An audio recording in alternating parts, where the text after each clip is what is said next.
continuamos convocando los días martes, mis queridos hermanos. Tenemos nuestros cultos de oración y es importante que la iglesia valore el lugar que la oración como iglesia debe promover y debe cultivar. Es muy lamentable ver los cultos de oración con un número tan reducido, teniendo una iglesia que promueve una convocatoria importante los días domingos. Es interesante y lamentable ver cómo quizás se ha subestimado el lugar que la oración debe tener dentro de nuestro camino, de nuestro progreso, de nuestro desarrollo espiritual. Y es que es absolutamente imposible que usted pueda crecer, que usted pueda consolidar las verdades consagradas en este libro, de usted no mantener disciplinas devocionales permanentes y fervorosas. Y una de ellas no es solamente la oración privada, sino la oración también como iglesia. La oración ya como cuerpo, como realidad eclesial, como eclesia, como asamblea de nuestro Dios, como templo y morada de su Santo Espíritu. Qué bien nos viene poder juntos elevar clamor, ruego y súplica ante el Padre en un mismo espíritu, en un mismo sentir, pensando una misma cosa. Es el horizonte de nuestra búsqueda espiritual. Así que todos los martes, a partir de las 5, de 5 a 6 de la tarde, sería importante que usted aparte tiempo para la oración ese día. El día martes de 5 a 6, todos están invitados. Siempre vemos los mismos rostros y creo que es un desafío desde la pastoral invitar a toda la iglesia para que forme parte de esta experiencia. Usted traiga su petición, usted traiga también sus anhelos, sus proyectos. Vamos juntos a orar y dice la Escritura que donde estén 2 o 3 reunidos en su nombre, el Señor sin duda alguna estará allí presente, enviará bendición y vida eterna y dará respuesta a nuestro clamor y a nuestra necesidad. Así que dígale a quien está a su lado, te esperamos el martes a las 5 de la tarde y procuraremos diligentemente poner por obra. Yo vengo de una iglesia donde el culto de oración era más concurrido que el día domingo. Impresionante nuestros cultos de oración. Eran tremendos, era un culto los lunes en la noche, rivalizaban, nadie se quedaba viendo Radio Rochela. Todo el mundo se iba a su culto de oración, que era en la noche. Otro tema es que tenemos todavía el software de la pandemia, nos quedamos programados con el tema de la pandemia, no solamente nosotros, nuestra realidad social, el transporte público. Parece que la pandemia logró con creces la reconfiguración social que se propone la Agenda 2030, se está adelantando con creces y lamentablemente este proyecto de ingeniería social ha logrado domesticar.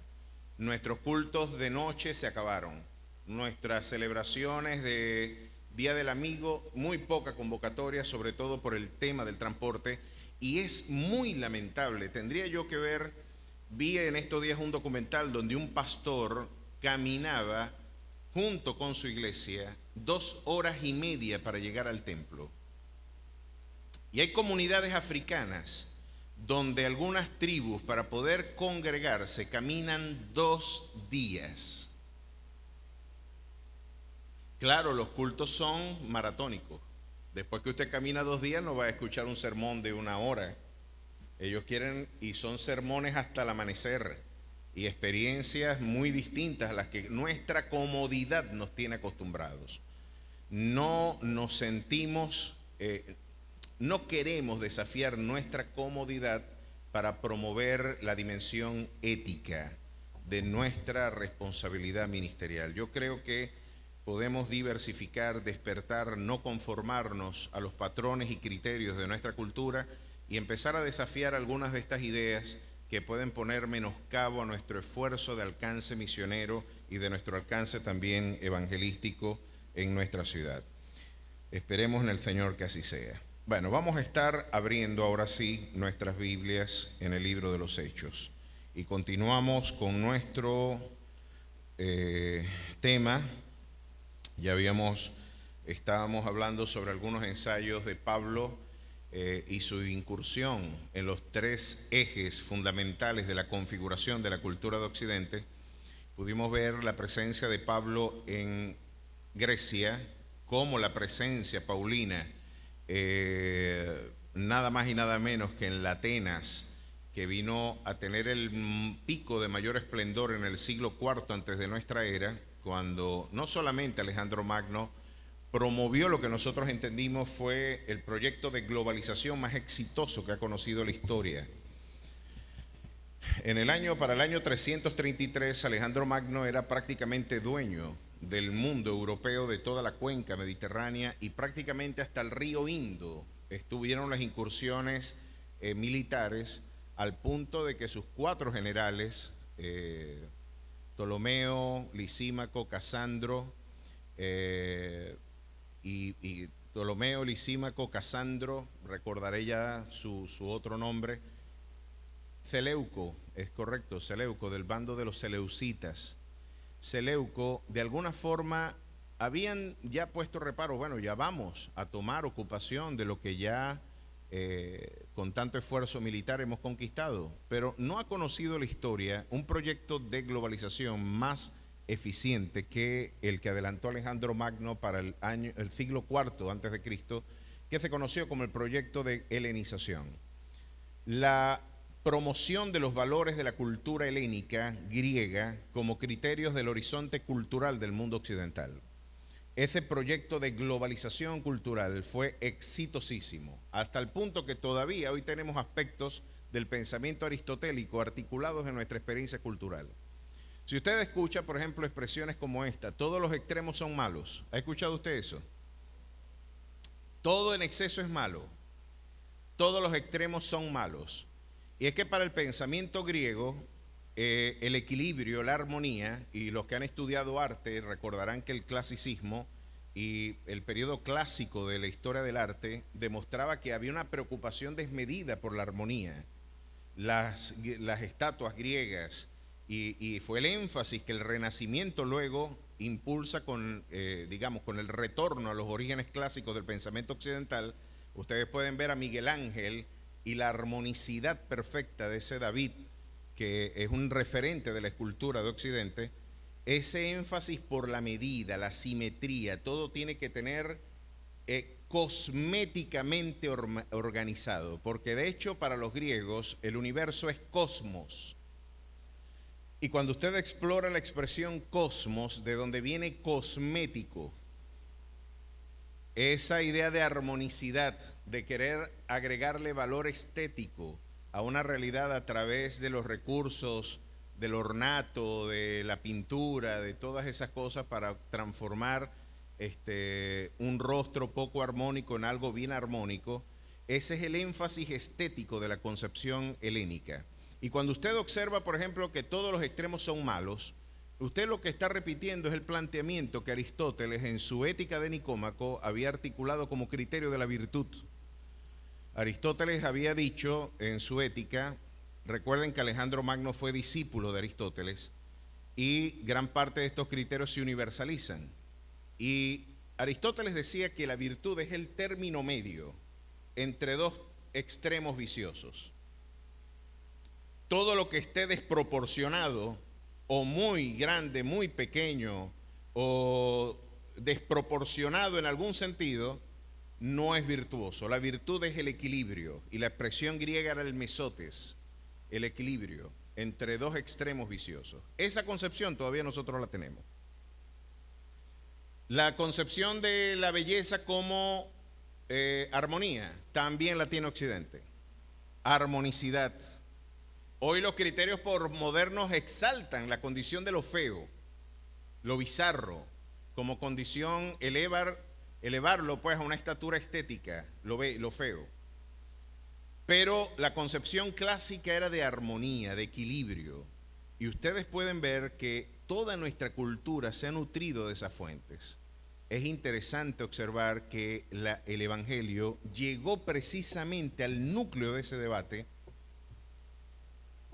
al lugar donde donde se gestaban las ideas de Occidente, y desde allí afectar a toda la realidad cultural del mundo occidental. Cuando Pablo se planta en el Areópago de Atenas, vino a hacer lo que Chesterton dijo: el Evangelio vino a poner en cuarentena a todo el planteamiento del paganismo precristiano.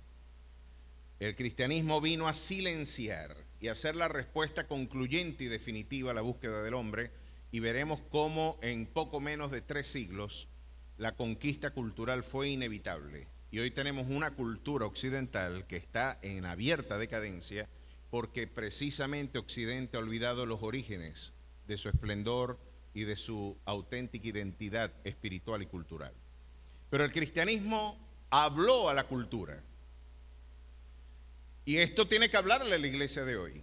Si queremos tener una iglesia, mucho se ha hablado sobre el tema de lo influyente que debe ser la iglesia, y ustedes pueden ver a un Andy Stanley hablando de la iglesia influyente. Y la iglesia, el concepto de influencia con el que trabaja Andy Stanley, que para nuestra sorpresa era hijo nada más y nada menos que del extraordinario, formidable expositor Charles Stanley. Andy Stanley estaba en las antípodas del planteamiento de la saludable doctrina de su padre. Debió haber sido un aguijón muy tremendo tener que batallar con que su propio hijo no compartiera algunas de las opiniones y las ideas de su fe. Pero lo interesante es que hoy algunas iglesias están abrevando de esa concepción de la iglesia, en donde tenemos que darle un rostro más contemporáneo a la iglesia. Ya esta idea de un pastor enflusado hablando con un libro negro, bajo esa figura iriática, casi acartonada, ¿no? Tenemos que darle un ropaje más contemporáneo a la pastoral. Vamos a ponerle al pastor una chaqueta de cuero, le disparamos una... Bueno, ¿cuál es la imagen que debería proyectar el pastor, no? Imagínense, y me pueden disparar la chaqueta de Michael Jackson, la roja con rayas negras aquí, y el pastor con unas gomas blancas, parece un Backstreet Boy el pastor. Eso va a llamar a los millennials. Y vas a tener un pastor, ¿cómo es? Random. Esa es, random. Un pastor random. Un pastor que puede de alguna manera calar dentro de la estética posmoderna. Y no lo llamen pastor, llámalo conferencista. La iglesia no es iglesia, es sala de conferencias. La iglesia no la llamemos iglesia, ahora es una comunidad de fe. No se te ocurre saludar, Dios te bendiga, el Señor les bendiga, dígale a su hermano que el Señor le ama, no. Borra todo vestigio de vocabulario religioso que pueda comprometer tu identidad, porque le estás hablando a una comunidad profana y secular, y es estéril que tú utilices un lenguaje religioso para interactuar culturalmente con un entorno posmoderno. Tienes que vestirte, no lleves Biblia. Si puedes citar otros autores en vez de citar la Biblia, mejor. No hagas llamado espiritual.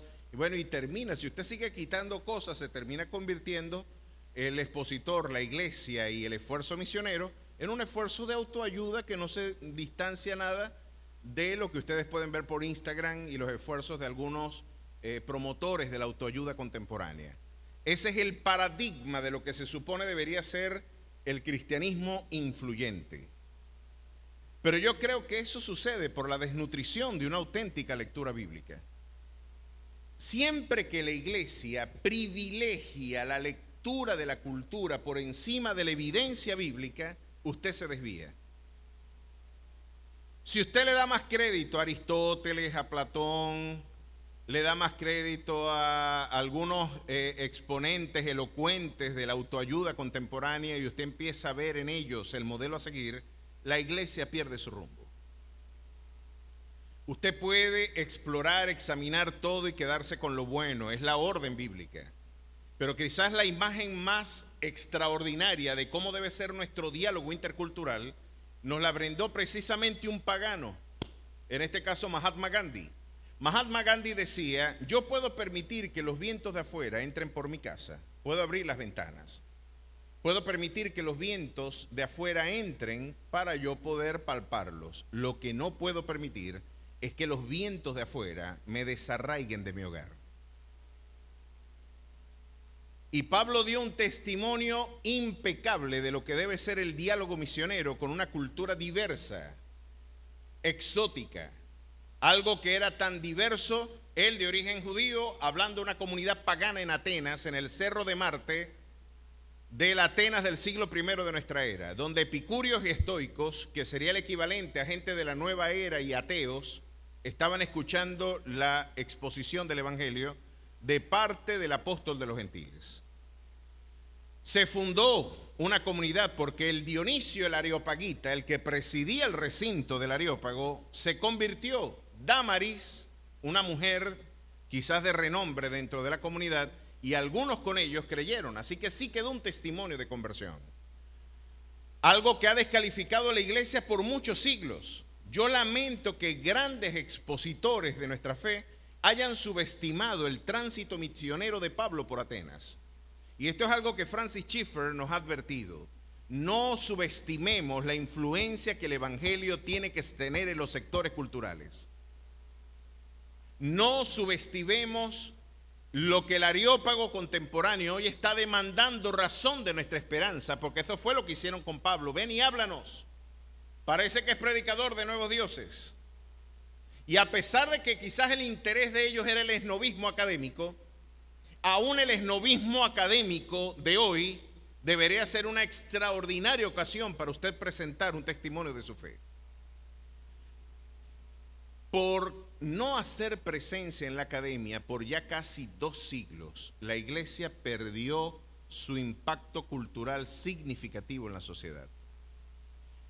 Ustedes sabrán que Harvard, Yale, Princeton, Cambridge, Oxford, la Sorbona de París, la Bolonia, todas las universidades las fundó la iglesia.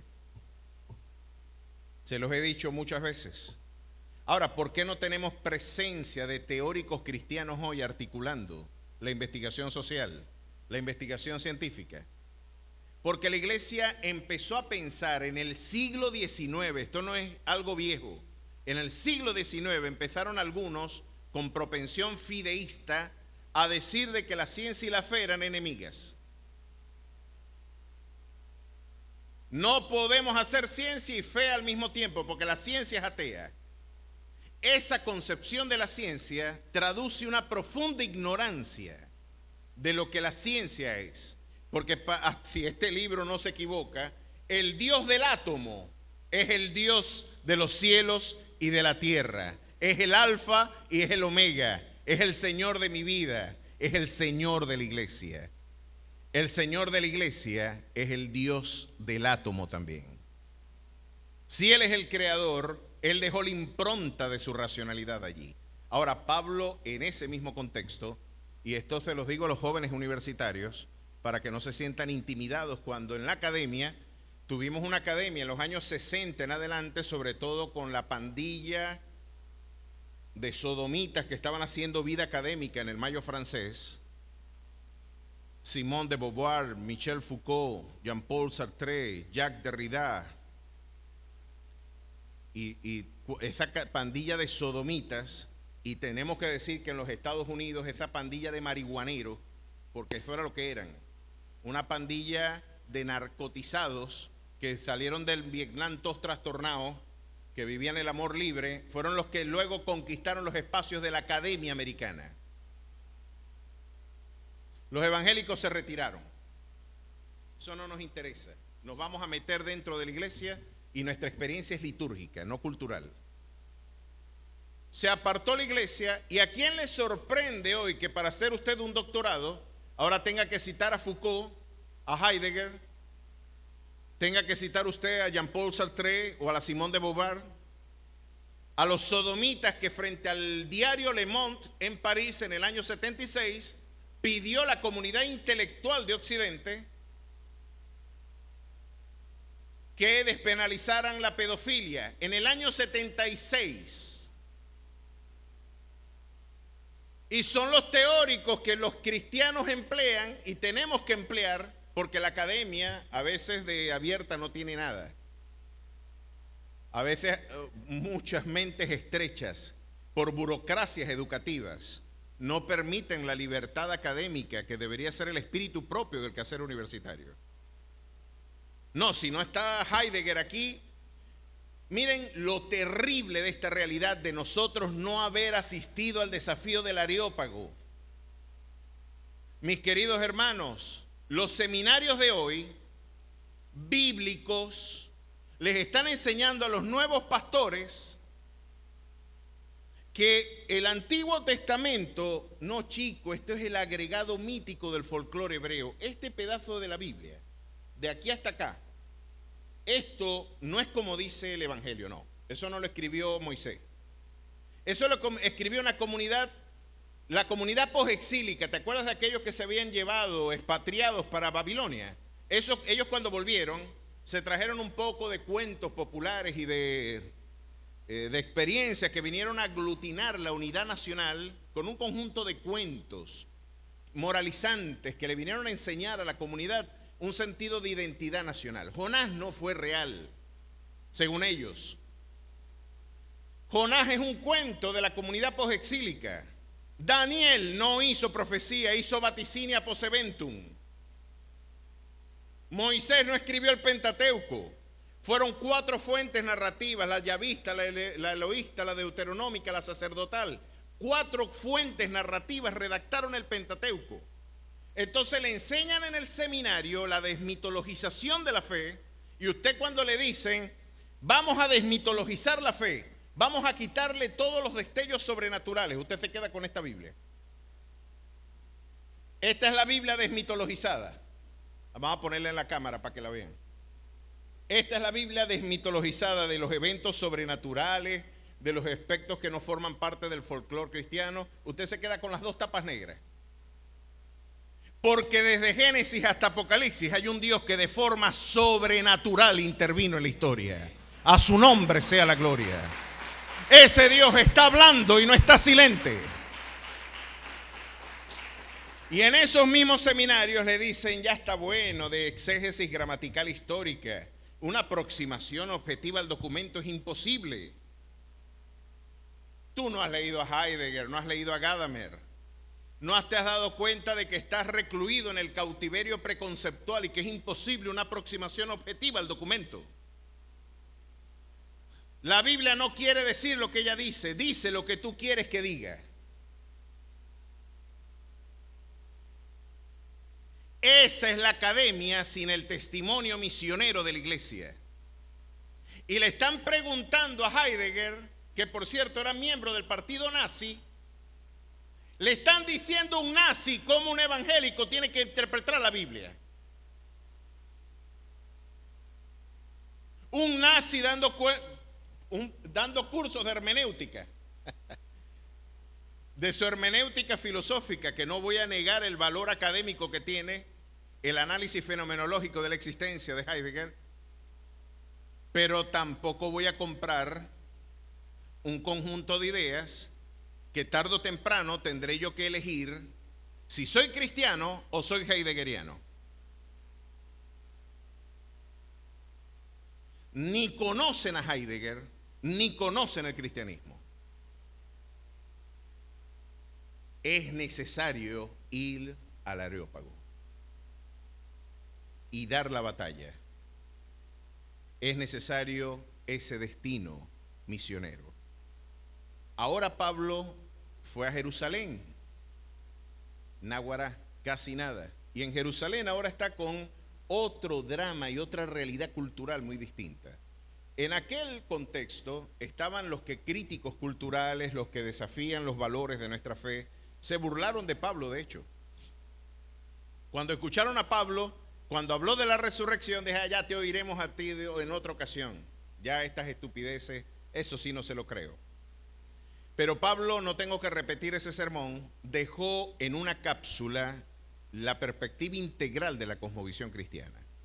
En una cápsula habló de la naturaleza del hombre, en una cápsula habló de la naturaleza divina, en una cápsula habló de temas políticos tan relevantes como la libertad civil y el derecho natural a la libertad de los esclavos. Pablo dijo una bomba en ese auditorio de usted poder leer en trazo fino, o como diría Humberto Eco, Si usted lee entre líneas el documento, usted se va a conseguir con el manifiesto de la libertad cultural y social del Evangelio en el sermón del Areópago de Atenas. Pero la interacción misionera llevó a Pablo a otro eje de la cultura occidental, que es el mundo judío. Porque Occidente no solamente bebió de las fuentes helénicas, Occidente abrevó en términos espirituales del pensamiento judeo-cristiano. El monoteísmo es de origen judío. El Corán apareció 7 siglos después de que el cristianismo había instaurado ya en la experiencia histórica. Mahoma vino a integrar sus perspectivas en el Corán 7 siglos después de que la iglesia tenía 7 siglos de testimonio misionero en la historia. Así que el monoteísmo no es una invención islámica. El monoteísmo es una invención, más que una invención, es una revelación consagrada, depositada y preservada por la comunidad hebrea. Y esta concepción es la que da origen de nuestra forma de interpretar el mundo y a Dios como un Dios único. Ese Dios único, esa idea de un Dios soberano, el regentor de la historia, el creador de los cielos y de la tierra, es una concepción de origen hebreo. Ahora Pablo va a interactuar con esa gente. Lo interesante es que la interacción de Pablo con la comunidad, con la burocracia religiosa, porque mis queridos hermanos, si la academia se corrompe a través de esta suerte de la autonomía intelectual del hombre, de tratar de especular, de interpretar el mundo al margen de la revelación, llegan a conclusiones hoy inadmisibles para el sentido común. La espiritualidad sin Cristo no deja de ser tan lesiva, o quizás es más lesiva que la academia sin Cristo. Quizás las peores personas que usted va a conocer son religiosos. Quizás no, sin ninguna duda. Las peores palabras de este libro están preservadas para los falsos profetas, para los que tuercen la verdad, para los que detienen con injusticia, dice la Escritura, la verdad. Las peores palabras de este libro están reservadas para ellos. Y si usted quiere ver una descripción de lo que es la espiritualidad sin Cristo, acompáñeme un momentito a Judas. Y usted va a ver la descripción que da Judas de la característica de estos hombres. Por demás interesante. Judas, verso 3 en adelante. Amados, por la gran solicitud que tenía de escribiros acerca de nuestra común salvación, me ha sido necesario escribiros, exhortando que contendáis ardientemente por la fe que ha sido una vez dada a los santos. Fíjense la invitación a contender por la fe. Hoy tenemos la laxa y cobarde perspectiva de que la fe no debe ser objeto de, hermano, la fe se debe defender.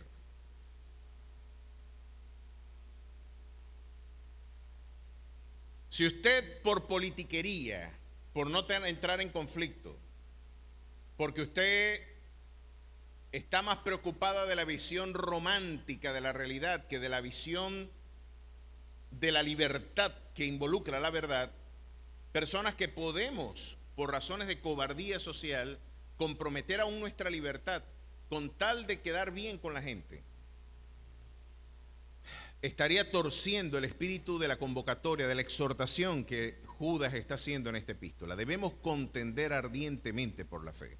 Ya Calvino decía, si mi perro ladra a un agresor y a alguien que se quiere meter conmigo, yo sería un cobarde si observase que alguien está menospreciando la cruz de Cristo y yo guarde silencio. Si hasta mi perro me defiende de una potencial agresión,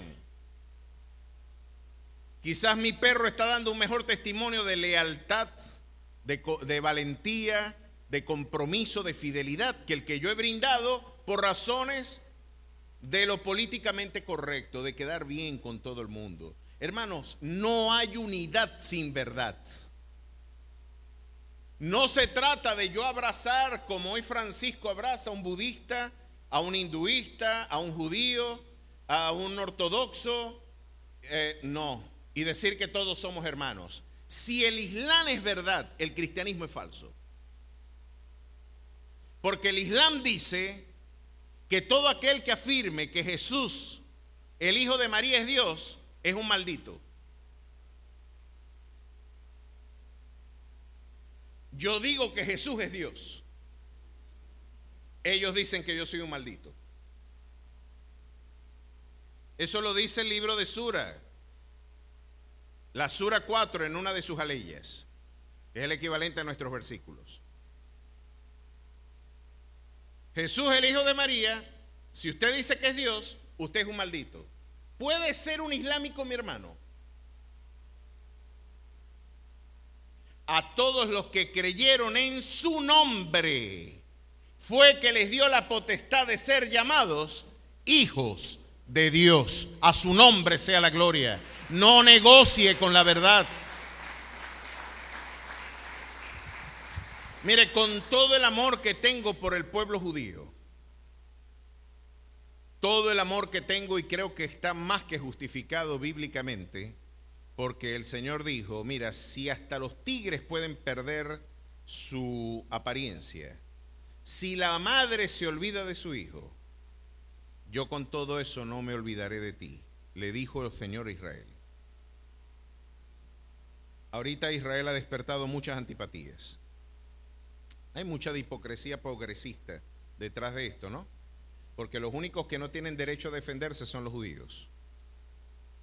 Si entra una pandilla de islámicos a violar, a asesinar dentro de la comunidad hebrea, usted tiene que dejar que lo haga, porque si usted responde desde el Estado en términos de seguridad, eso es interpretado como un exceso de fuerza. Y si las fuerzas palestinas se esconden detrás de estamentos civiles, hospitales, colegios, y hacen túneles debajo de hospitales para servir de escudos humanos, y hay bombardeos a pesar de anunciarse que van a haber una guerra y hay muertes civiles, siempre se va a criminalizar al más fuerte. Este es un debate sin fin entre hermanos, porque estamos hablando de una batalla entre Ismael e Isaac. Hermanos, los pleitos de hermanos son duros.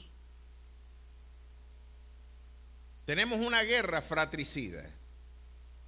Y ni hablar de Esaú con Jacob. Son complejos los problemas de familia. Muy complejos. Y estamos ante un problema de familia en el Medio Oriente. En el Corán, los islámicos dicen que el heredero de la promesa de Abraham son los descendientes de Ismael. En la Biblia dice que el heredero de la promesa es Isaac. Y están en pugna dos visiones antagónicas. Los islámicos dicen, los herederos de la bendición de Abraham somos nosotros. Por eso el Corán vino a reformar y a corregir la adulterada Biblia que ustedes tienen. 7 siglos después nos vienen a dar una cátedra de lo que es la revelación auténtica consagrada en este libro. Sin embargo, la Biblia dice que el heredero de la promesa es Isaac, y hay promesa de bendición para Ismael también. Es tan verdadera la Biblia que el Señor dijo que sería un pueblo fiero, el descendiente de Ismael.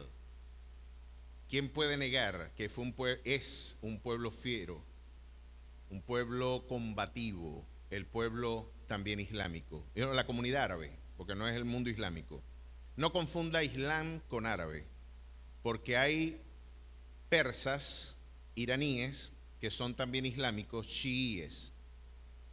Los suníes son otra secta del mundo islámico, que es el 90%.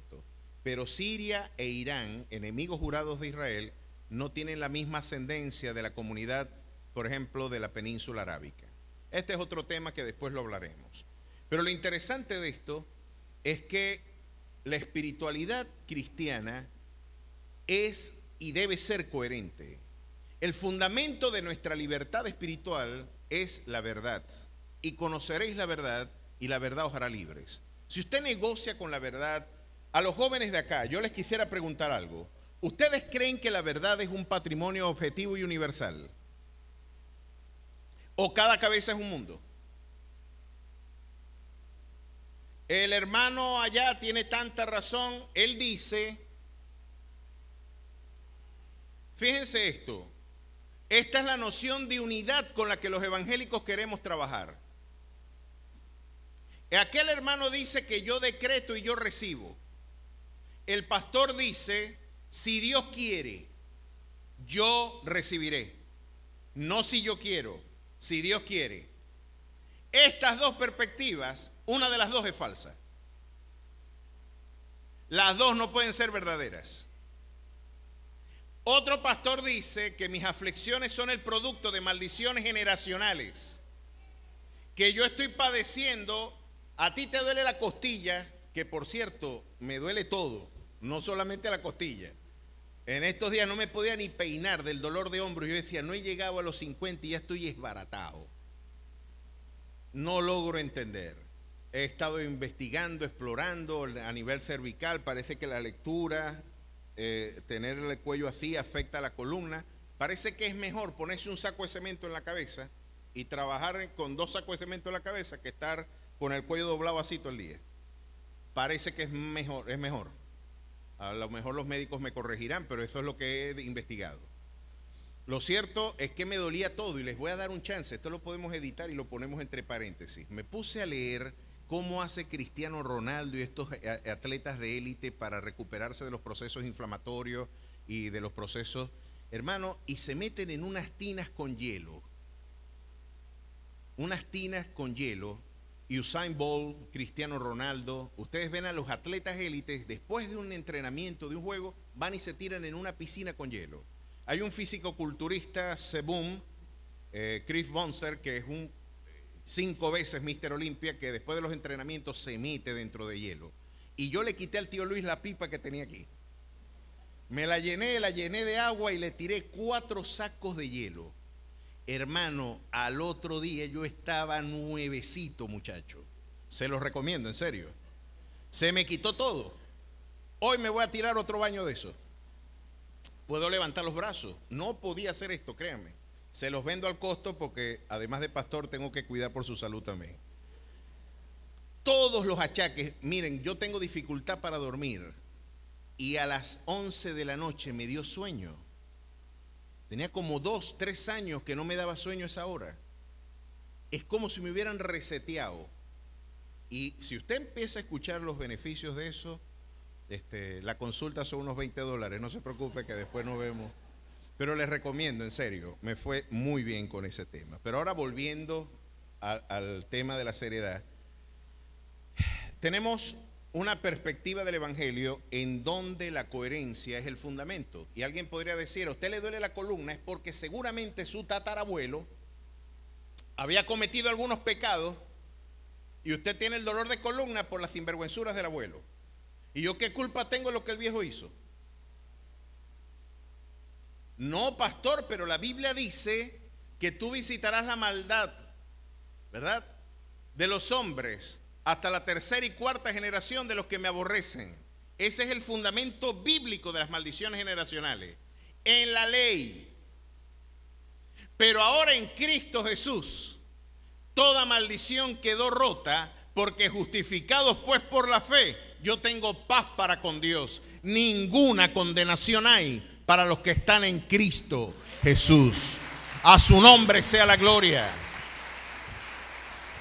A mis queridos hermanos que están interpretando sus aflicciones, si usted ha sido lavado por el Cordero, si usted ha sido sellado con el Santo Espíritu de gloria, si usted ha experimentado el nuevo nacimiento, usted está inserto ahora a una nueva genealogía, que es la de Cristo. Ahora yo soy heredero de las promesas de Abraham. Si usted está en Cristo, nueva criatura es. Las cosas viejas pasaron, he aquí todas son hechas nuevas. Los que predican las maldiciones generacionales tienen que negar el alcance redentor de la cruz para interpretar las aflicciones en términos punitivos. Confunden maldición con aflicción. Aflicción y maldición no es lo mismo. Porque hay gente que no le duelen ni los callos, que son ricos, que están bien. económicamente, socialmente, en términos de salud, todo marcha bien aparentemente, pero están bajo maldición porque están sin Cristo. Y hay hombres y mujeres con Cristo que son sellados con el Santo Espíritu de gloria, que han experimentado el renacimiento espiritual, que se ha dicho de ellos que ninguna condenación hay para los que están en Cristo Jesús, de que somos herederos de una justicia que no nos es propia, sino que la adquirimos por medio de la fe, no por obras, que están siendo afligidos con diversas aflicciones y con pruebas inefables. Pues esos que están afligidos están libres de maldición, y hay unos que están en maldición que no tienen ninguna aflicción. Tienen que aprender a discriminar y trazar bien la palabra de verdad, porque si usted confunde maldición con aflicción, usted va a incurrir en la herejía de negar el alcance redentor de la sangre de Cristo. Una de las dos posturas tiene que ser verdad. Y Ezequiel dijo, en aquellos días no se dirá más, los padres comieron las uvas agrias y los dientes de los hijos tuvieron la dentera. Vivo yo, dice Jehová el Señor, que el alma que pecare, esa morirá. El hijo no llevará el pecado del padre, ni el padre llevará el pecado del hijo. Lea Ezequiel 18 como un anticipo profético del nuevo pacto. Y luego Jeremías 31 como también una evidencia profética del nuevo pacto. La unidad cristiana no es decir que los dos tenemos la razón. La unidad cristiana es dejar que prevalezca la verdad del Evangelio por encima de nuestros intereses administrativos, burocráticos, institucionales, y que la verdad del Evangelio prevalezca por encima de nuestros intereses. Allí sí hay unidad, pensando una misma cosa y, como es de esperar, sintiendo una misma cosa. Esa es la unidad.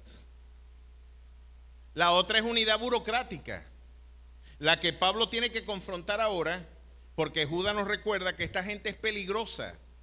El Areópago eran unos peluches al lado de lo que involucra en la interacción misionera con las burocracias religiosas. Esas burocracias religiosas son corruptas y, como lo decíamos la semana antepasada, pueden financiar guerrillas y tener un orfanato también. Pueden firmar concordatos con líderes totalitarios, como fue Pío XII con Hitler, y luego elevar algunas misas o algunas expresiones de espiritualidad, ¿no? Vamos a hablar de nuestro lado también, porque los pastores alemanes, esos sí eran pastores alemanes. Me da risa tener que explicar que un pastor alemán no es un perro, pero en este caso creo que sí lo son. Estos pastores alemanes dijeron que Hitler era lo mejor que le había pasado a Alemania. Y la Asociación de Iglesias Luteranas de Berlín, tenemos imágenes donde están todos parados, haciendo cánticos y odas al Hitler genocida, porque no hubo una pastoral interesada por la verdad, sino que la detuvo con injusticia. Esa es la religión institucional. Fue el primer riesgo que tuvo la iglesia, la primera alcabala que tuvo la iglesia en términos de oposición. Ni siquiera fue el Estado, ni siquiera fue la academia. El primer escollo que tuvo que afrontar la iglesia fue la resistencia de la religión institucional y de las grandes élites burocráticas en la proclamación del reino. Y ustedes podrán ver por qué. Porque estos tipos son así. Amados, por la gran solicitud que tenía de escribiros acerca de nuestra común salvación, me ha sido necesario escribiros exhortando que contendáis ardientemente por la fe que ha sido una vez dada a los santos. Por eso yo digo que la gente peor que usted va a conocer puede ser religiosos corruptos. Por esto, mire lo que dice Judas. Porque algunos hombres han entrado encubiertamente, de los que desde antes habían sido destinados para esta condenación, son predestinados para ser condenados. Hombres impíos que convierten en libertinaje la gracia de nuestro Dios y niegan a Dios, el único soberano, y a nuestro Señor Jesucristo. No se la llevan bien con la idea de la soberanía divina. No les gusta la idea de que Dios gobierne. A ellos les gusta decir que son ellos los soberanos. Mas quiero recordaros ya que una vez lo habéis sabido, que el Señor, habiendo salvado al pueblo, sacándolo de Egipto, después que destruyó a los que no creyeron y a los ángeles que no guardaron su dignidad, sino que abandonaron su propia morada, los ha guardado bajo oscuridad en prisiones eternas para el juicio del gran día, como Sodoma y Gomorra y las ciudades vecinas, las cuales de la misma manera que aquellos, habiendo fornicado e ido en pos de vicios contra naturaleza, fueron puestas, por ejemplo, sufriendo el castigo del fuego eterno. No obstante, de la misma manera, estos soñadores, les gusta soñar, ellos sustituyen las revelaciones por la Biblia. Ellos sustituyen el yo siento por el escrito está. ¿Les parece más espiritual eso? Sospeche de alguien que no ame las Escrituras. Tenga profunda sospecha por alguien que no le guste el escrito está, porque las ovejas de Dios oyen su voz y lo reconocen. La palabra de Dios es lámpara eficaz, y si alguien dice que esto es letra muerta, es porque no ha nacido de nuevo. Pero estos prefieren los sueños, mancillan la carne, rechazan la autoridad y blasfeman de las potestades superiores.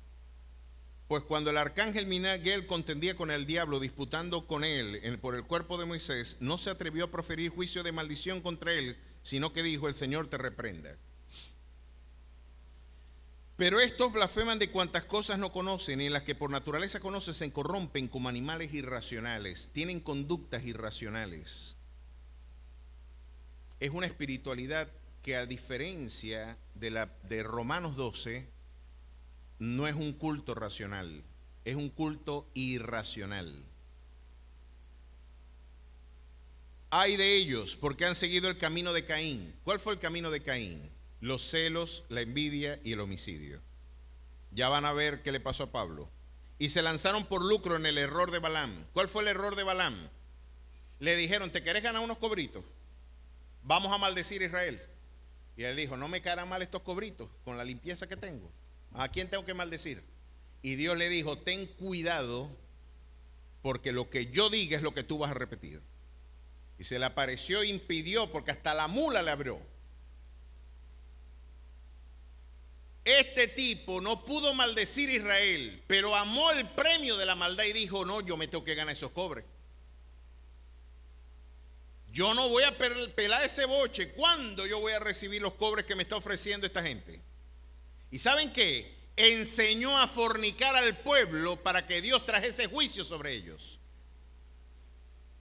Este es el Maquiavelo de la fe. El que dijo: yo no los puedo maldecir, pero los puedo enseñar a pecar para que no quede más remedio que Dios los enjuicie. Esta gente es mala y son religiosos. Tienen apariencia de piedad, pero aman el premio de la maldad y les interesa más el dinero que usted. No importa lo que tengan que hacer. En una ocasión mi pastor Gerardo de Ávila estuvo en un culto y él vio que un hermano estaba haciendo algo que no era correcto. El pastor, con preocupación, viendo el rostro del hermano Gerardo y de algunos otros pastores allí, les explicó y los llamó aparte y le dijo: hermano, yo sé que esto no está bien, pero esto a la gente le gusta. Yo sé que esto no está bien, pero a la gente le gusta. Vamos a darle al pueblo lo que pan y circo. Porque hay gente que está más preocupada por el éxito y el flujo de la caja que por preservar y defender el testimonio incorruptible del Evangelio. Balaam es el que ama el premio de la maldad. Dijo, yo me gano los cobres, así tenga que matar a la gente. No importa su destino eterno, no me importa. Y si usted sigue a esa gente, como muy bien lo dijo, sin duda alguna, Paul Washer y el mismo Leonard Ravenhill, en paráfrasis, lo dijeron ambos, el falso profeta es el castigo de Dios al falso cristiano. Usted va a seguir hombres así cuando usted no soporte más la sana doctrina. Porque la sana doctrina, para el que no ha nacido de nuevo, es insoportable. Y se van a amontonar maestros conforme a sus concupiscencias, que tristemente van a desorientar a los que tristemente estaban reservados para condenación. ¿Qué es lo que nos advierte este libro?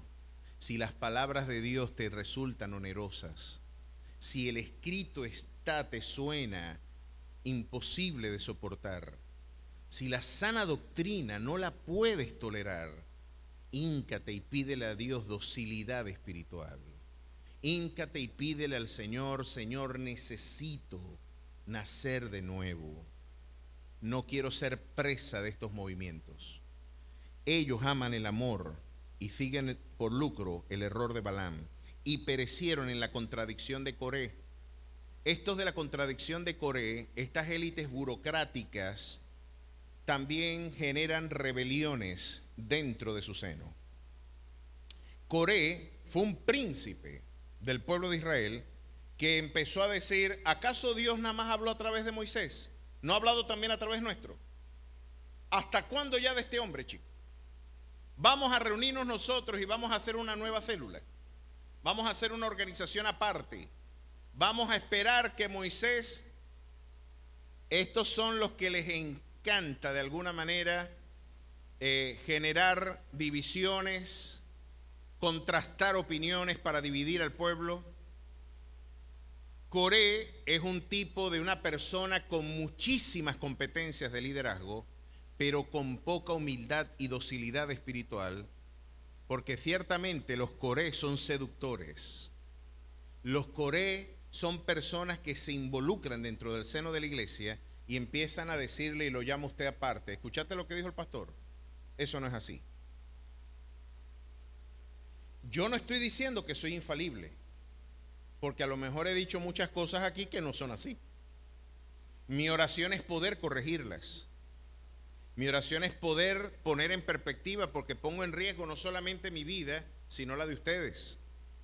Mi oración, y yo estoy predicando con limpia conciencia lo que entiendo el Señor ha mostrado en su palabra, y tengo que presentarlos a ustedes en su condición pristina.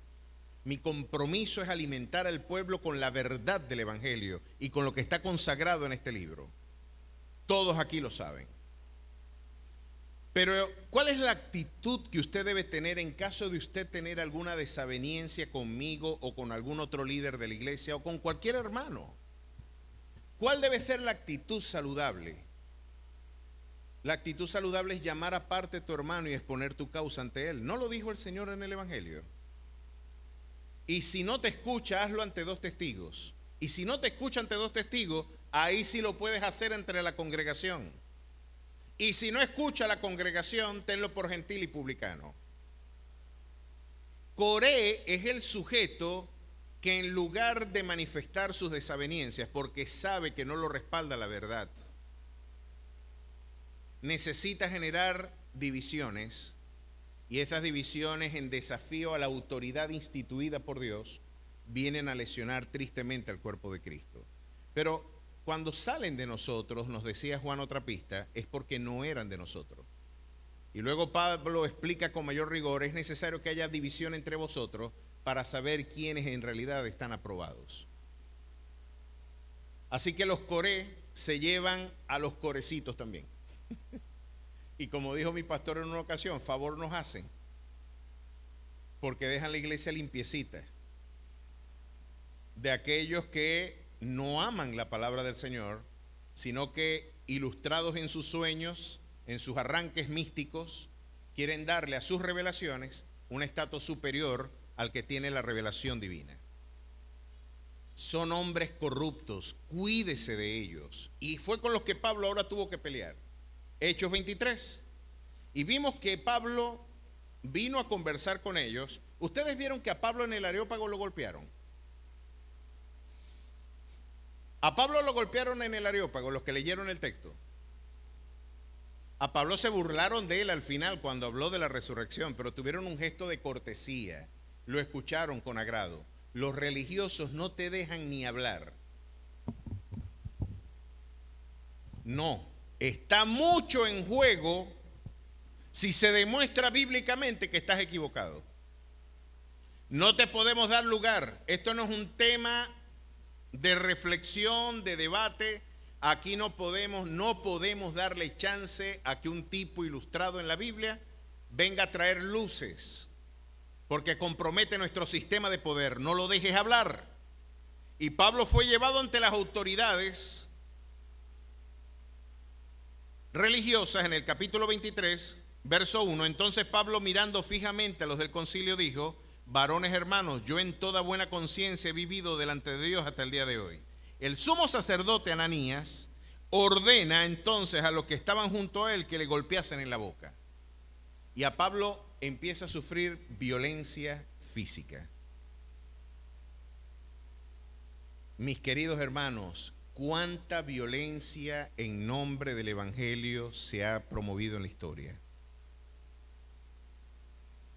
Cuántas ideas de agresión a la dignidad humana se han adelantado por el celo religioso. Yo creo que esto es para que nosotros pongamos las barbas en remojo también. Porque podemos vernos amenazados cuando en nuestra interacción misionera nos veamos tentados a utilizar la violencia como un instrumento de reivindicación. Ese camino no es posible para el Evangelio. El camino del Evangelio es encomendar nuestro camino ante el Señor. Guarda silencio ante Jehová, espera en Él y Él hará. Exhibirá tu justicia como la luz y tu derecho como el mediodía.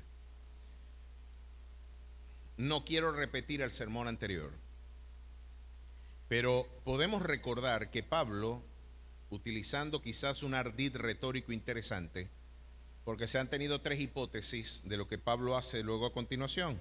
El sumo sacerdote Anás ordenó entonces a los que estaban junto a él que le golpeasen en la boca, y golpearon a Pablo. Entonces Pablo le dijo: Dios te golpeará a ti, pared blanqueada. ¿Estás tú sentado para juzgarme conforme a la ley y quebrantando la ley me mandas golpear?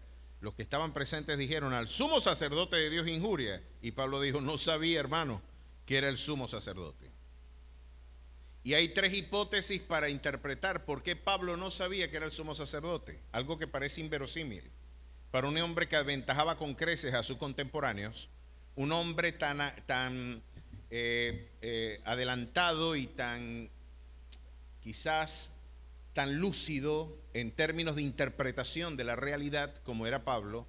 Y yo les quería decir esto: el intelectual puede parecer despistado, a lo mejor no está pendiente de algunas estupideces que pueden estar pasando en el entorno, pero el intelectual auténtico es un sujeto muy lúcido, un tipo que está muy claro de lo que realmente está pasando en su entorno. Que se haga el tonto es otra cosa, porque como lo decía Robert Greene, a veces parecer tonto es una estrategia de poder, y Pablo lo utilizó muy bien aquí. Ellos creen que yo no sé. Ellos creen que yo no sé. Y sabe más que un pescado relleno. Robert Greene no se equivocó. Y Pablo diría: estos creen que yo no sé quiénes son. Las tres hipótesis han generado discusión dentro de la comunidad exegética. Porque lo que algunos dicen es: ¿cómo un tipo tan conocedor de la cultura hebrea no iba a saber que estaba frente al sumo sacerdote? Y las tres hipótesis son, y podríamos agregar una cuarta, que dicen: no, Pablo tenía dificultades de visión y por eso no pudo interpretar quién estaba frente a él. Ya a los Gálatas le había advertido que por una enfermedad de la vista él fue recibido como un ángel del Señor. A lo mejor Pablo era corto de vista y no pudo discernir que estaba frente al sumo sacerdote, y por eso lo maldijo. Otros dicen, no, Pablo pasó mucho tiempo fuera y la transición de poder de las élites religiosas le fue desconocida.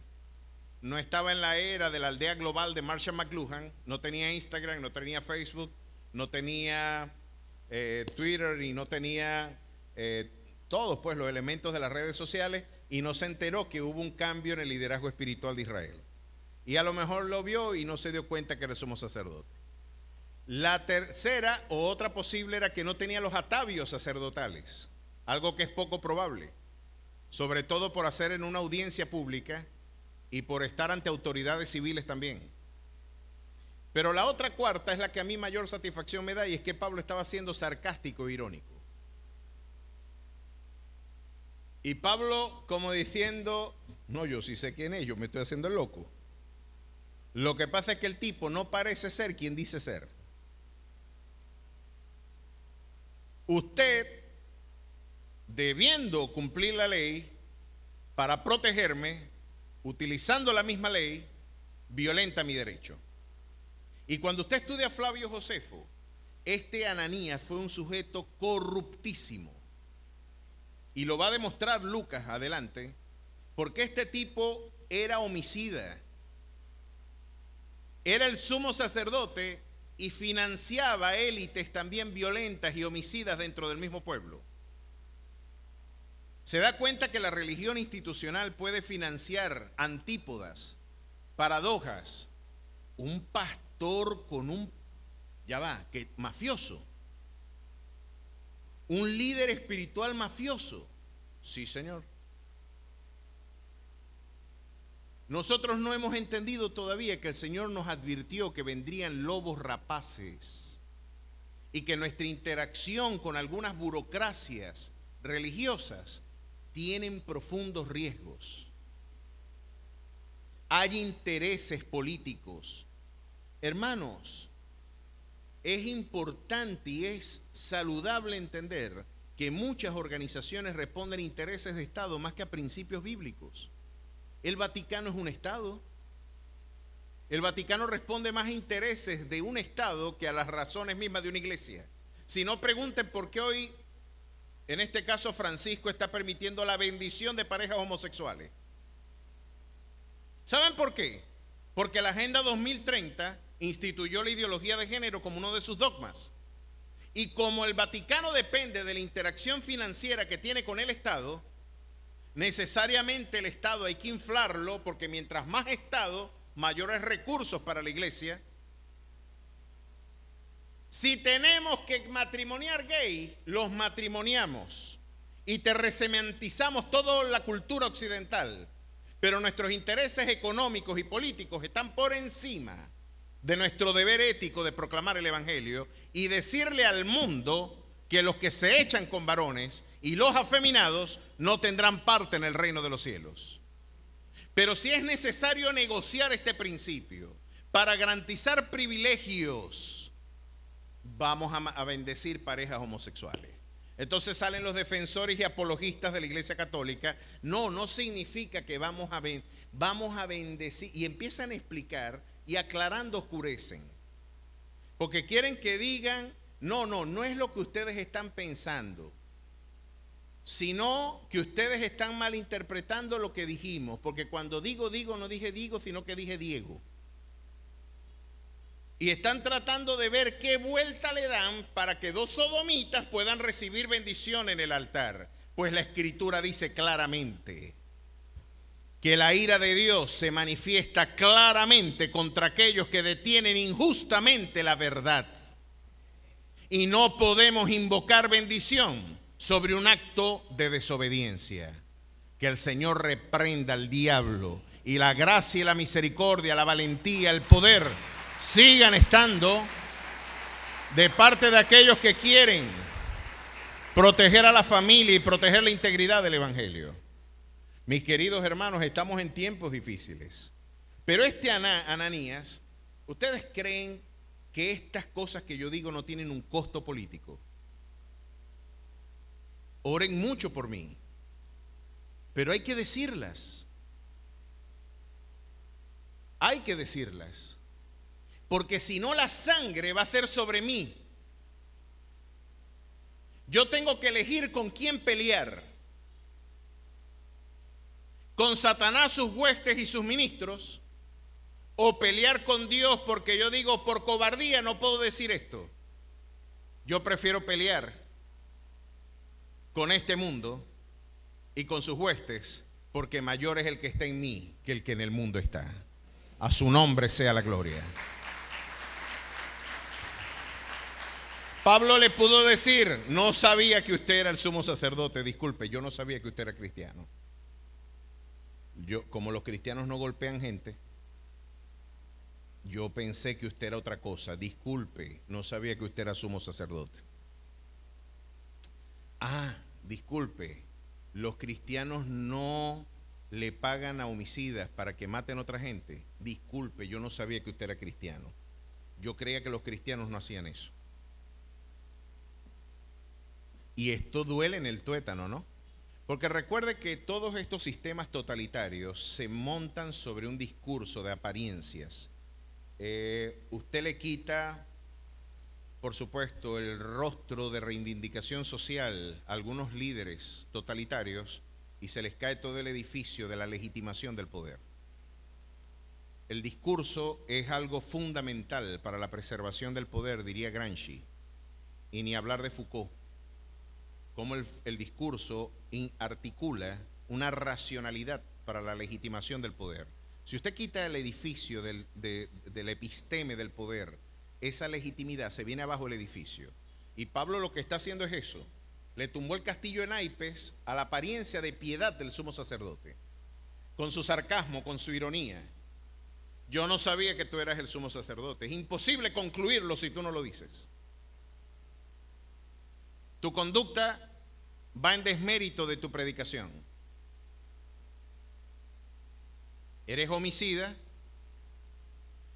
y eres un hombre que con doblez estás hablando. Claro que eso va a meter en problemas a Pablo. Y miren lo que pasó. Pablo entonces, verso 6, notando que una parte era de saduceos y otra de fariseos, alzó la voz en el concilio: varones hermanos, yo soy fariseo, hijo de fariseo, acerca de la esperanza y de la resurrección de los muertos se me juzga.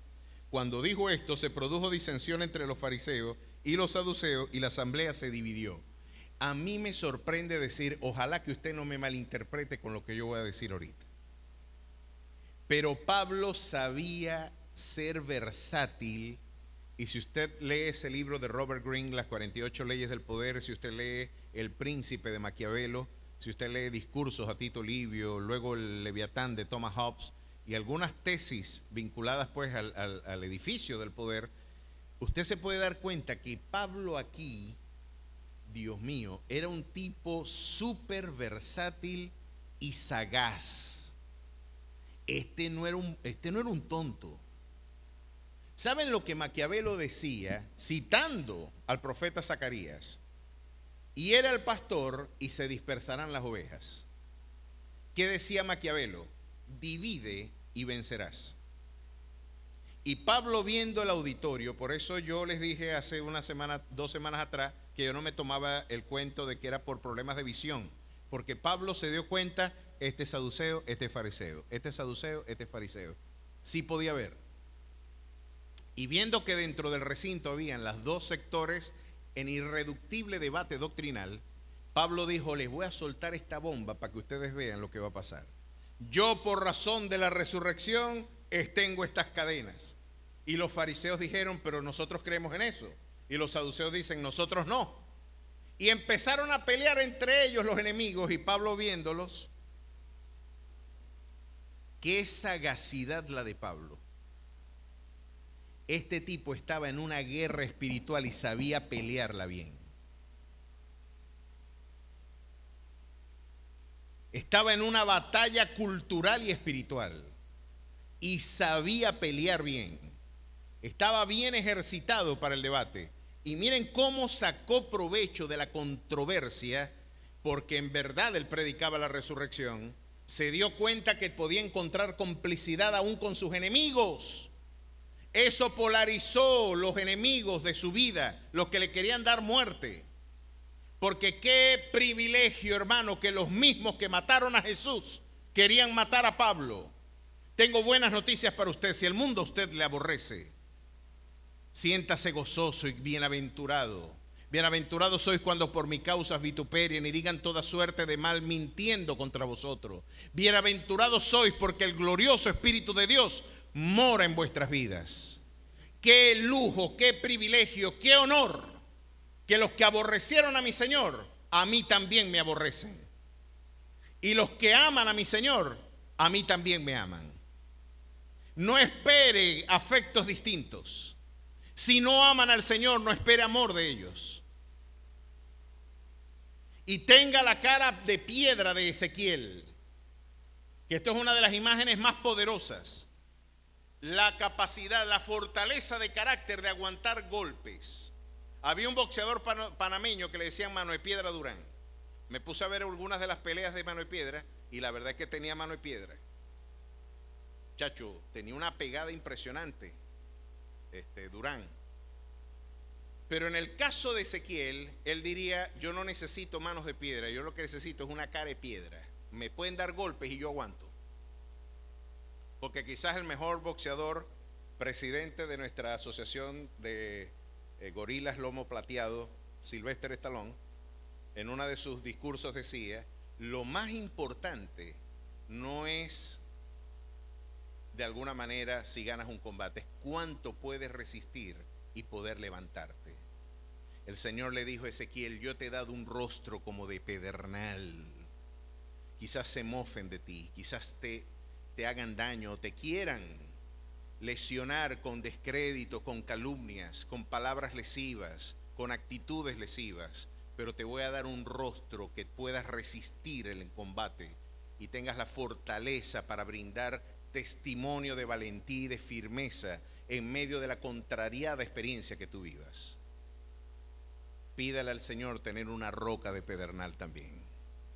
Y al igual que Pablo decir, no importa que me golpeen en la boca, el Señor exhibirá mi justicia como la luz y mi derecho como el mediodía. Si usted está en lo correcto, esto no es un cheque en blanco para yo hacer lo que me dé la gana y después esperar bendición. Es un cheque para los que viven en santidad. Si usted vive en santidad, espere ser reivindicado.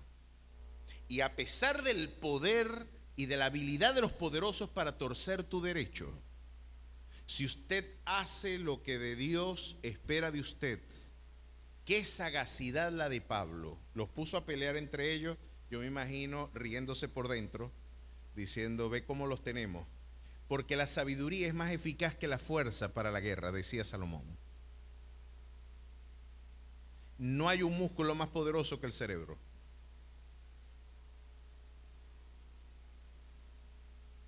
Y nuestra opresión política y económica ha envilecido, porque la opresión entontece al sabio. Y tenemos la concepción de que es la fuerza la que tiene prioridad. Pero en verdad es la sabiduría la que debe ser prioridad en su vida. Eso lo aprendemos de la lucha cultural de Pablo con las élites espirituales y religiosas. Ahora, estas élites no se complacen en que usted prevalezca ni un poquito. Hermano, yo me he enterado de cosas que el Señor me ha permitido vivir, que por razones de preservación de la integridad de la iglesia no puedo decir aquí. Cosas que uno se ha enterado, de cosas que en realidad han pasado, de corrupciones, de realidades desleales, de cosas impresionantes que pueden suceder dentro de las élites del poder religioso, aún dentro de las iglesias evangélicas. Esto no es un problema solamente de los católicos, de los islámicos, esto es un problema de la casa también, hay que decirlo. Esto es un problema que tenemos dentro de nuestras iglesias y que de nosotros no velar por esto, mis queridos hermanos, no tengamos, pierda cuidado, porque de alguna manera si nosotros descuidamos aspectos de la defensa del evangelio, esas realidades pueden tomar expresión en nuestras vidas. Ahora, ¿qué es lo que de alguna manera yo me he enterado que yo pueda compartir con ustedes. Una cosa que, por ejemplo, en una ocasión lesionó mi condición. No quisieron hacer una reunión de pastores porque yo iba a ser el predicador. Y yo le dije, ¿y qué les he hecho? Nada. Nada. Pero consideran que cuando tú predicas, hay algunos riesgos. Y yo le dije, bueno, pero ¿qué he dicho que no sea bíblico? No quieren que tú estés allí. Después me entero que de alguna manera el resentimiento por la promoción en algunos medios de comunicación despertó algunos escozores en algunas élites. Y decía, ¿por qué él está en Brújula Internacional y no yo? Y llamaron al canal y le preguntaron a algunos de los productores que por qué tenían que hacer ellos para estar ahí, que qué hice yo para estar ahí. Y le dijo, bueno, la verdad es que el pastor no hizo nada porque hasta el pasaje se lo pagaron. Si les soy honesto, yo no quería ir para allá. Hermano, a pesar de que no parece, yo soy tímido. Yo tengo alguna suerte de timidez social. Y no me seduce el estar sacando una foto con un político o con una estrella, una cuestión. No me desvela eso, la proximidad a las grandes élites y a la fama, ¿no? Sin embargo, me llamaron allá y le dice, ¿y qué es lo que tengo yo que hacer para estar en el programa? Bueno, saber de geopolítica, saber de filosofía, saber de economía, saber de sociología, saber porque el embajador le va a poner a usted las preguntas es cuando usted se siente, usted no sabe de lo que va a hablar cuando usted llegue allí. No, eso no es de un pastor. Un pastor no debe saber de eso. Y dijo por el chat, un pastor nada más se tiene que ocupar de la lectura de la Biblia. Un pastor que sepa de sociología. Un pastor preguntó después del programa, ¿es bueno que un pastor sepa de sociología, de economía, de filosofía y de cualquier tema de historia? ¿Es bueno que un pastor haga esto? Y un pastor le dijo, no, eso es estar en la carne. El que haga todas esas cosas puede de alguna manera deslizarse y va a terminar lejos de la fe. Bueno, yo pude ver entonces los resentimientos que se pueden esconder detrás de esto. Mis queridos hermanos, los Ananías existen y pueden mandarte a golpear en la boca. Y los Ananías pueden perseguir cualquier gesto de valentía en términos de proclamación evangelística. Pero ¿cuál es la promesa que Dios tiene para ti a pesar de los Ananías? Porque Flavio Josefo nos dio una historia de cómo murió Ananías. Yo lamento no conseguir el fragmento en las antigüedades de los judíos que nos da el relato de cómo murió Ananías, casi no, de forma profética. Ya el apóstol Pablo dijo que Dios lo iba a golpear a él. Lo que les puedo parafrasear de aquel texto que no dispongo en este momento es que él estaba huyendo del nacionalismo hebreo, porque él había conquistado su poder religioso a través de alianzas políticas, algo que no es nuevo tampoco en las burocracias religiosas. Lo persiguieron y lo alcanzaron en una alcantarilla, lo apuñalearon en diversas ocasiones y murió, según el relato de Flavio Josefo, junto a las ratas de alcantarillería de la rebelión y de una de las rebeliones propias en Jerusalén, si más no recuerdo, fue la ocupación de Tito en el año 70. Es interesante, tengo que cotejar nuevamente ese registro que hace muchos años yo leí. Pero lo interesante es que murió en una alcantarilla y no perdió detalles el autor en recordarnos que murió junto a las ratas.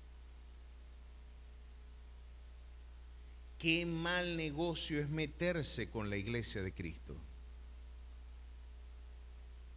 Y ahora les vengo a decir, los cristianos no utilizamos la violencia para defendernos, pero el que está delante de nosotros es poderoso gigante y lo conocemos como Jehová, Dios de los ejércitos. Es preferible que te ates una piedra de molino en el cuello antes que meterte con uno de los pequeños. Por razones providenciales, Dios va a permitir que en algunas ocasiones los que proclamemos el evangelio podamos ser presos, asesinados, perseguidos. En otras ocasiones seremos librados, como Pablo lo será en este momento.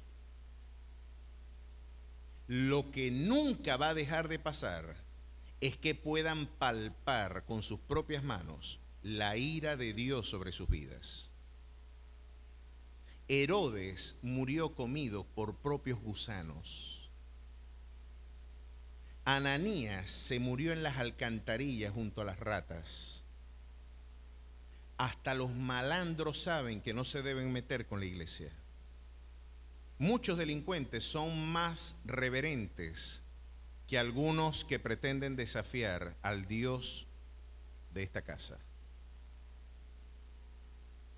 Ustedes saben lo que a mí me pasó en una ocasión, ¿no? A las 3:30 de la mañana me suena el teléfono y repica, y yo tengo mis padres y yo me alerto y me digo, Dios mío, que a esa hora uno no espera una llamada buena. Me repica, aló, a partir de hoy vas a empezar a pagar vacuna. ¿Cómo? Lo que oíste, que a partir de hoy vas a empezar a pagar vacuna. Le dije, no, compadre, usted se equivocó de teléfono. En verdad, yo soy cristiano, soy pastor de la iglesia Alfa y Omega. Si usted me quiere buscar, allí lo espero el domingo y con mucho gusto lo puedo atender, pero yo no voy a participar de lo que no apruebo. Haga lo que usted tenga que hacer, que nosotros somos la iglesia de Cristo y no podemos negociar estos principios. ¿Usted es pastor? Yo le digo, claro que sí, soy pastor. Y me dice él, usted está exonerado. Écheme la bendición.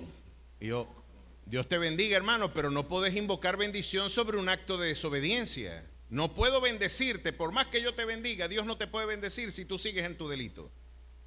No, pero yo no. ¿Y de dónde es usted? Y yo, de la iglesia Alfa y Omega de Coro, pero yo no había escuchado de usted. Pues búscame. ¿De dónde me estás llamando tú? De aquí del penal de Cabima. Écheme la bendición, le pido mis disculpas. Dios te bendiga, pero deja eso, mi hermano. Deja de obrar de esa forma.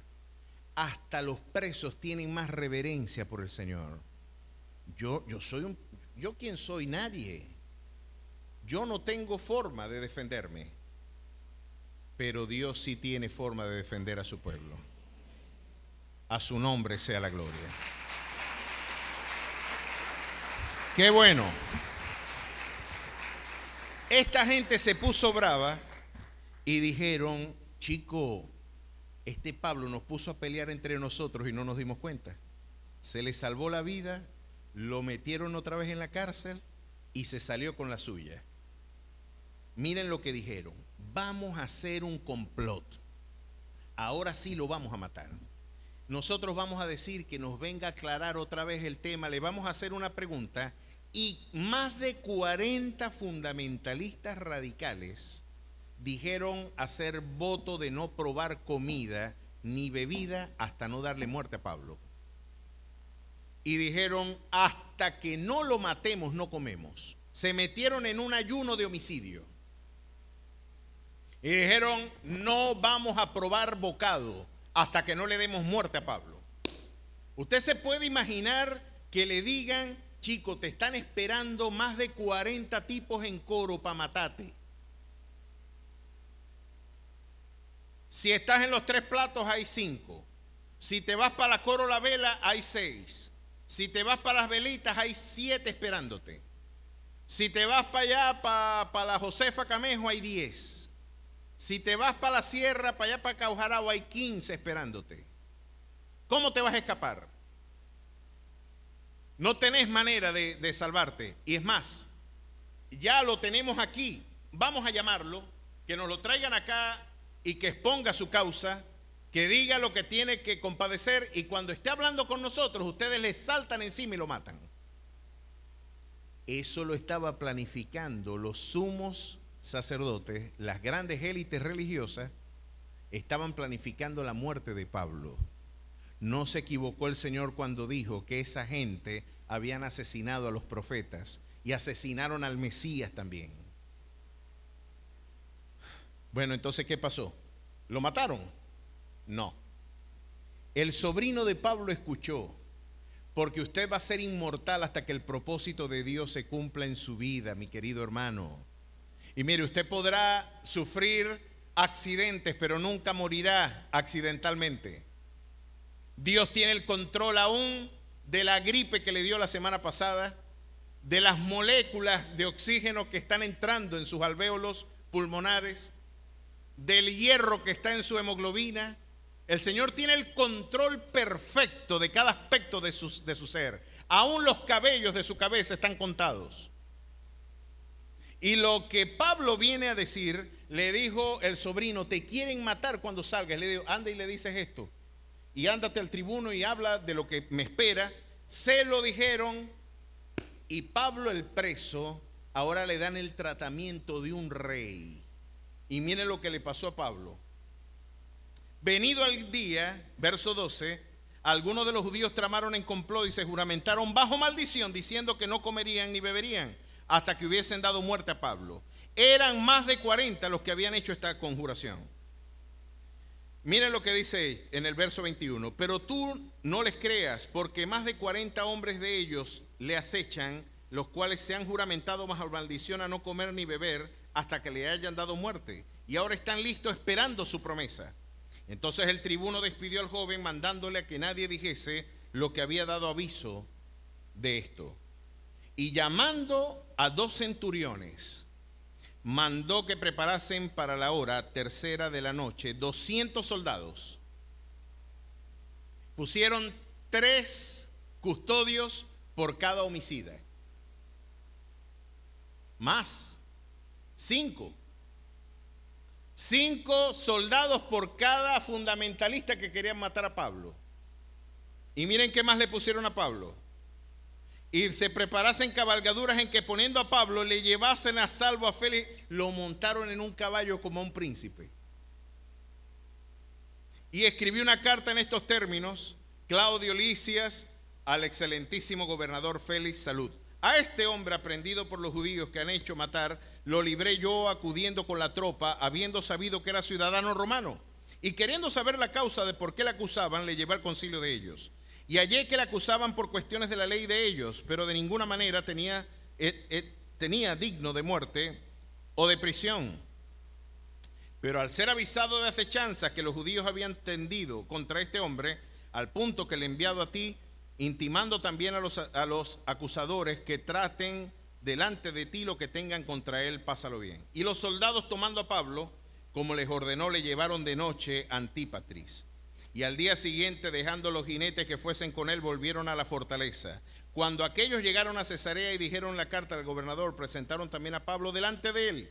Y el gobernador, leída la carta, preguntó de qué provincia era, y habiendo entendido que era de Cilicia, le dijo: te oiré cuando vengan tus acusadores. Y mandaron que le custodiasen en el pretorio de Herodes.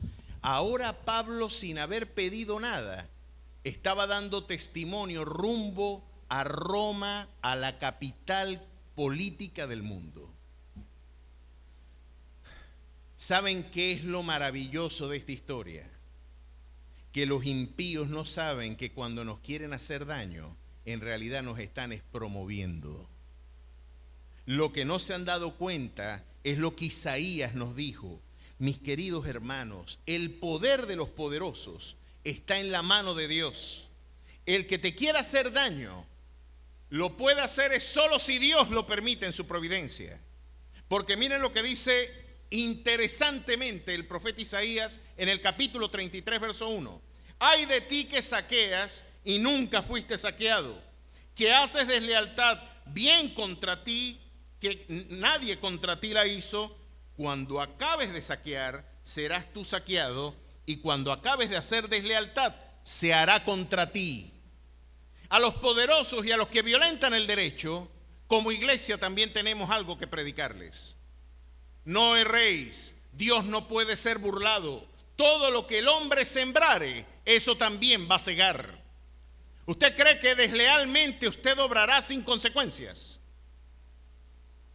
¿Usted cree y quizás ignora voluntariamente que hay un Dios que es tribunal y que es un juez justo y un juez que con vara de hierro vendrá a administrar justicia a las naciones? ¿Usted cree que Dios es indiferente o indulgente? Cuando acabes de hacer deslealtad, se va a hacer contra ti, y cuando acabes de saquear, a ti te saquearán. Dios te herirá a ti, pared blanqueada. De la justicia de Dios nadie escapa. Y esto debería hacer temblar a los hombres. Ahora, miren lo que la interpretación formidable de la soberanía de Dios que tiene Isaías. Miren, si hay un libro que nos enseña de Dios, es el profeta Isaías, de teología propia, del carácter de Dios. Miren cómo Isaías interpretaba el poder de los poderosos. Oh Jehová, ten misericordia de nosotros, a ti hemos esperado. Tu brazo de ellos en la mañana, sé también nuestra salvación en tiempo de la tribulación. Tu brazo de ellos en la mañana. ¿Sabe lo que está diciendo Isaías? Tú eres el brazo de los poderosos, de los mismos que nos saquean. Están en el poder y tienen vigor porque nadie será fuerte por sus propias fuerzas. Lo interesante de usted leer el libro del profeta Daniel es que nadie de los poderosos de la historia tuvo poder sin la anuencia de la soberanía divina. Dios le dijo a Nabucodonosor, y Nabucodonosor lo entendió después que se estrelló contra la pared, y le dijo: Él le da el poder, el imperio y el reino a quien Él quiere, al más bajo de los hombres. De Él son el poder, Él es el que lo confiere, y por razones providenciales se lo da al más bajo de los hombres. Increíble. Interesante lo que está diciendo Isaías. Ahora, si Dios es el brazo de ellos en la mañana, Dios va a ser el brazo mío entonces en tiempos de aflicción también. Y eso es lo que Isaías viene a decir. Ellos obran y tienen poder para hacerme daño. Es porque solamente por algún motivo de tu amor que yo desconozco, tú les has conferido un poder que no logro discernir por qué lo tienen. Yo no puedo creer que Dios no puede controlar el poder de esta gente. No, ellos están allí porque Dios los puso. No se equivoca usted en decirlo. Dios es soberano. La otra alternativa que usted tiene fue que Satanás los puso. Ahora, ¿Satanás puede hacer algo sin que Dios dé el permiso? Según el prólogo de Job, no. Según Primera de Samuel capítulo 2, verso 6 en adelante, Jehová mata y Él da vida, abate y enaltece, Él levanta del polvo al pobre. Ahora, el mal moral tiene su origen en Satanás, del cual Dios no tiene nada que hacer. Pero el poder político, el poder espiritual y el poder social tiene su origen en Dios. Ahora mire esto. He aquí yo hice al herrero que sopla las ascuas en el fuego y que saca la herramienta para su obra. Y yo he creado al destruidor para destruir. Lo que Dios está diciendo, yo creé al mismo Leviatán, a ese animal al que le tienen temor, a ese intimidante ser que parece que no tiene fuerzas que puedan contener su potencia. Yo lo creé, le dijo a Job, y yo lo saco con anzuelo. Es una mascota mía. Es un perrito faldero que tengo yo. Y lo que el Señor viene formidablemente a decirle a Isaías acá: yo he creado el destruidor para destruir. Se parece mucho a lo que en Proverbios 16:2 dice: todas las cosas las ha hecho Jehová para sí mismo, aún el impío para el día malo. Si usted articula todo este esfuerzo bíblico por interpretar lo que está padeciendo Pablo ahora, lo interesante es que ninguno de los agresores de Pablo tenían poder sobre Pablo si no le viniera de lo alto. Lo mismo que le dijo Jesús a Poncio Pilatos: a mí no me contestas, ¿no sabes que tengo poder para matarte? Y Jesús le dijo: ninguna potestad tuviera sobre mi vida si no te viniera de lo alto. ¿Cómo concluyo entonces? Hermano, usted no lo van a matar el que quiere. A nosotros nos matan o morimos solo cuando Dios dé la orden. Así tengamos 40 fundamentalistas alrededor.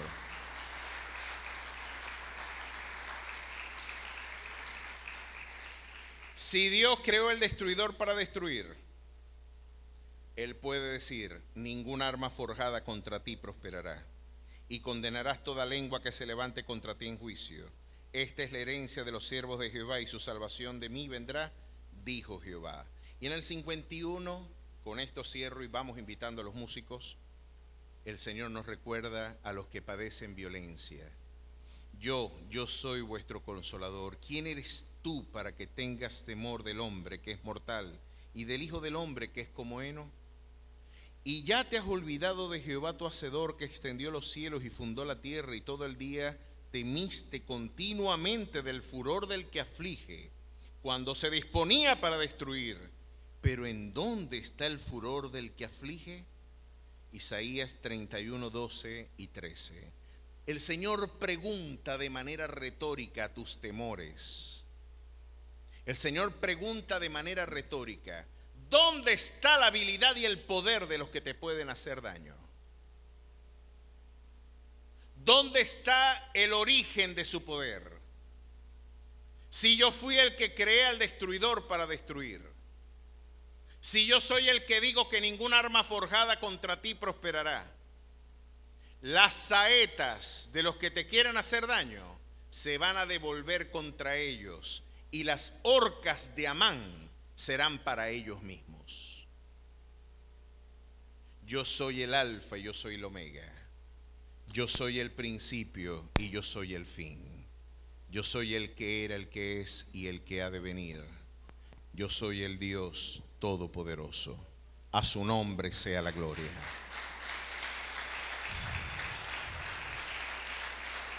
Ese es el fundamento de su libertad. ¿Dónde está el furor del que aflige? Si tú eres el brazo de ellos en la mañana, tú serás nuestra salvación en el tiempo de nuestra aflicción. Si tú hieres, tú también vendas.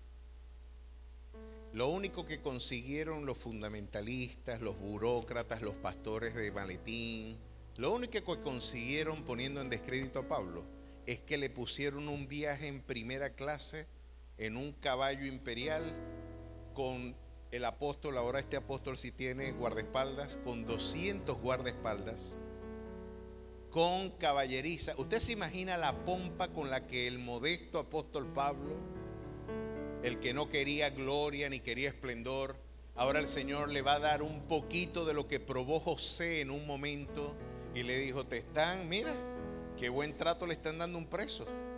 Estás caminando en un caballo imperial y mira, toda esta gente te está cuidando, porque yo soy de Jehová es la tierra y su plenitud, el mundo y los que en él habitan. No tengas temor del que aflige. Yo creé al destruidor para destruir, y te puedo decir que ningún arma forjada contra ti prosperará. Haz lo que Dios te ordenó y deja todo lo demás en sus manos. Haz lo que Dios te pidió que hicieras, y todo lo demás déjalo en el cuidado providencial, porque así 40 fundamentalistas quieran darte muerte, tú serás inmortal, porque el Señor cuida de tu vida. Caerán a tu lado 1000 y 10.000 a tu diestra, mas a ti nunca llegará.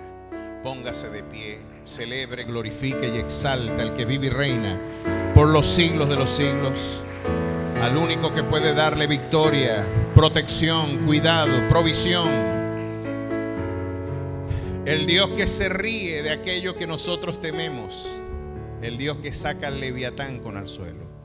Levante sus manos al cielo y dígale al Señor: Señor Jesús, estamos delante de tu maravillosa presencia y hoy venimos a ti para encontrar el oportuno socorro en el tiempo de nuestra necesidad. Tenemos necesidad, oh Dios, de provisión, de cuidado. Tenemos amenazas y tenemos contingencias y aflicciones que afrontar. Hoy quizás ha despertado temor el destruidor porque destruye. Pero no queremos más tener temor, oh Dios, porque el perfecto amor echa fuera el temor. Danos la valentía para poder cumplir tus propósitos. Danos el carácter y el carácter de un rostro de pedernal para poder afrontar los desafíos que tu misma providencia nos impone. Ningún arma forjada contra nosotros prosperará, porque mayor es el que está en nosotros que el que en el mundo está. A ti damos la gloria y la alabanza por los siglos de los siglos. Llévanos en paz y en bendición a nuestros hogares, y que tiempos de refrigerio, de paz, prosperidad y bendición acompañen a tu pueblo y a tu iglesia. En el dulce nombre que es sobre todo nombre, en Cristo Jesús. Amén y amén. Aplauda fuerte la grandeza de su Dios.